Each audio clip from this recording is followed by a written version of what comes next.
beautiful city of Phoenix, Arizona, where God vacations. So wherever you are in the world, let me know what city, what state, what country you are chiming in from.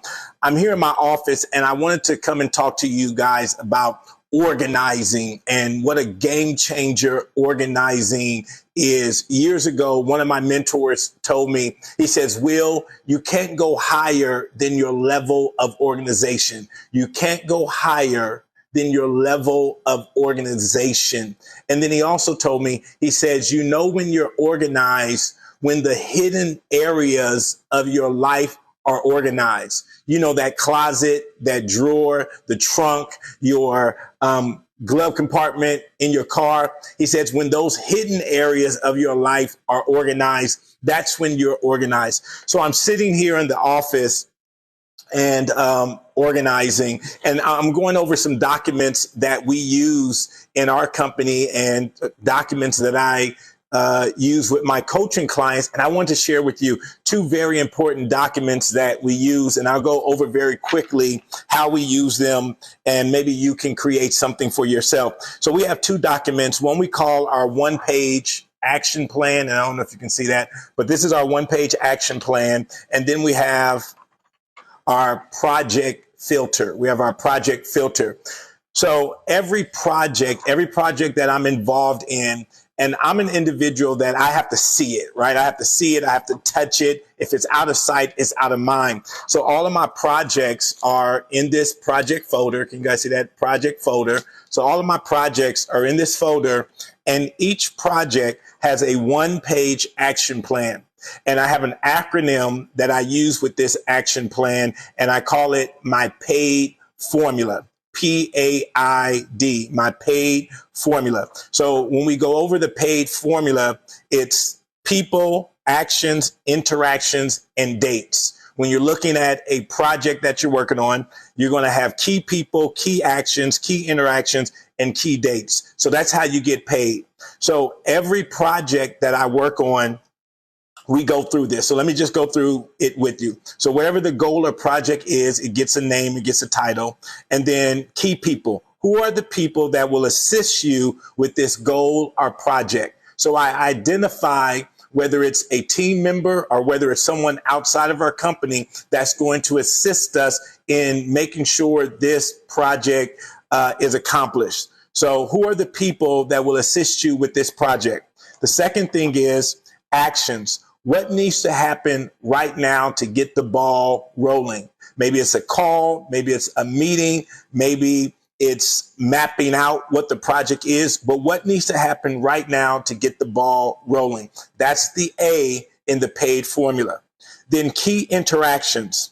Who are the people that I need to follow up with? Who are the people that I need to follow up with? Once it starts getting rolling, who are the people that I need to touch bases with? Do we need to set time aside for us to have a follow-up meeting? Who are those key interactions? And then key dates. What is the completion date? What are the meeting dates? And what are the follow-up dates? So that's our one-page action plan that we use. Then I have the project filter. So the project filter goes like this. I ask myself qualifying questions as it relates to the project. So for instance, what's the purpose? What is your why for wanting to complete this project? See, a lot of times we deal with procrastination, and procrastination is just because we're not motivated to do it. So you got to really ask yourself, when you're trying to master your time, how you're investing your time.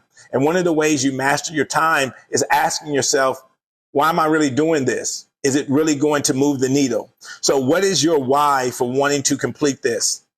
The next question is an impact question. How will my business or life change because of me doing this? How will my business or my life change because I'm doing this? These are qualifying questions that's going to help motivate you and keep you on track. If I know that this is a life-changing project, a life-changing event, then I'm going to be more motivated and more inclined to work on the project. Number 3, by completing this project, I will have. Qualify what it looks like, right? By completing this project, I will have. a better company, a better relationship, whatever it may be.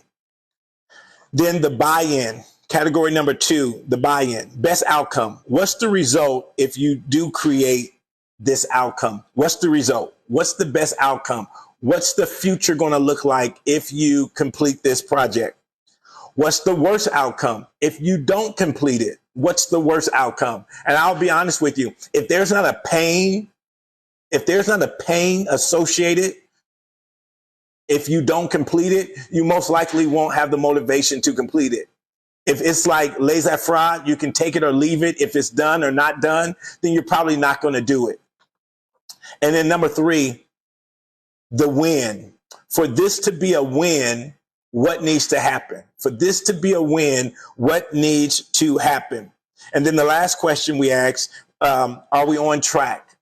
Are we on track? And so whatever the start and the completion date, we'll pick a date, maybe halfway through, and we'll ask ourselves if we're on track. So these are 2 documents that we use that help us stay extremely productive, extremely focused on what we're working on. So I hope that helps you out. Maybe you can create something like that for yourself to help you stay on track. If you're especially like me, once again, I need to see it, right? I need to see it. So I have my whiteboards back here. I need to see what I'm working on. If I don't see it, if it's out of sight, out of mind, then it won't get my attention. But once I write it down, once it goes into the project folder, I can see it every day. I pull out my project folder. I know exactly where we are on the project. I'm motivated by it because I've already qualified that the result is going to be beneficial. So I hope that helps you out. Go out there and get organized so you can maximize your time, your energy, your efforts, and also your money. All right, guys, talk to you later.